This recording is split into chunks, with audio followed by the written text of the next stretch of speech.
Баршаңызға ассалаумағалейкум достар, қалдарыңыз қалай? Бүгін адам ағзасына өте маңызы зор, пайдалы фосфор, калий деген сияқты элементтерге бай бөдене сорпасын әзірлейтін боламыз. Міндетті түрде жасап көріңіздер. 3 бөденемізді қазанымызға салып, суын құйып, баяу отта қайнатып алатын боламыз. Қайнағаннан кейін бетіндегі көбігін алып тастаймыз. Онан кейін ұсақтап туралған картоптарымызды салатын боламыз. Осы жерде сәбіз салсаңыздар да болады, кез келген көкөністерді салуға болады. Онан кейін мен осындай болгар бұрыштарын салдым. Сонымен қатар қызанақ және де пиязды ұсақтап турап салып жібердім. Өзінің майы шығады, өте пайдалы бөдене сорпасы, міндетті түрде жасап көріңіздер.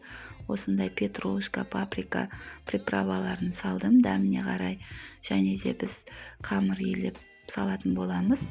Ұнымызға жұмыртқамызды салып, оның үстіне тұз суымызды құйып, жақсылап қатты қамыр елейтін боламыз.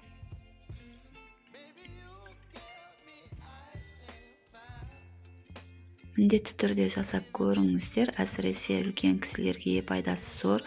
Жүрек ауырғанға, қан тамырларға, тұмаумен ауырғанда ішкенде сондай суықтың бәрін алып шығады. Міндетті түрде жасап көріңіздер. Құрамын описанияға жазып қоямын. Сонымен қатар каналыма тіркеліп, лайк басып, комментарий қалдырып қойыңыздар. Бұл мен үшін маңызды. Шелпегімізді жақсылап билеп алғаннан кейін бетін жауып, жарты сағатқа тындырып қоямыз. Яғни қамырын салмай жасасаңыздар да болады. Біздің үйде үлкен кісілер болғаннан кейін осылай қамыр елеуге тура келді.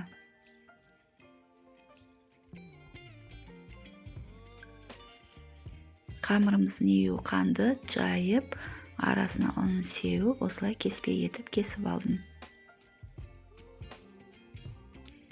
Біздің бөденеміз пісіп дайын тұр. Енді осы кеспемізді жаңағы сорпамызға салып пісіріп алатын боламыз.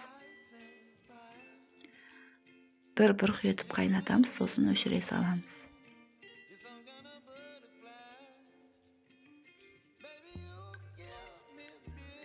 Өте дәмді болып шығады. Міндетті түрде жасап көріңіздер. Келесі видеода жолыққанша аман сау болыңыздар. Ауырмаңыздар.